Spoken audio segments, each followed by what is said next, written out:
When we see Lord Krishna, he's always standing on one foot with his hips slightly out and his hands to hold the fruit. And so in this pose, he's referred to as Banke Bihari, having three bends. And very often in dance, it's referred to as the Tribhanga pose. If we stand just on 2 feet, it's so much easier to balance. But when we move away from the center of axis, it takes a little bit more effort for us to stay balanced.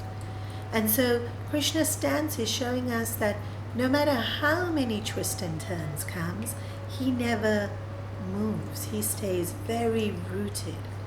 In terms of our sadhana, in terms of how to live our life, it's referred to as equipoise. In the Gita, again, Krishna says, Samatvam Yoga Uchyate, that the practice of yoga is to be able to maintain the balance and the peace, equipoise within our mind.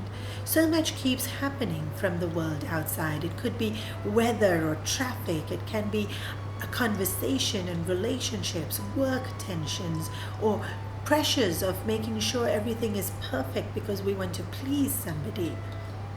It's easy to get unsettled. But when we maintain our center, when we stay centered, that equipoise comes a little bit easier because we're able to have a better perspective. In terms of philosophy, the staying centered can be thought of in terms of Vedanta talks about this whole world as being a projection on a substratum which is never changing. The example that's given is a movie scene.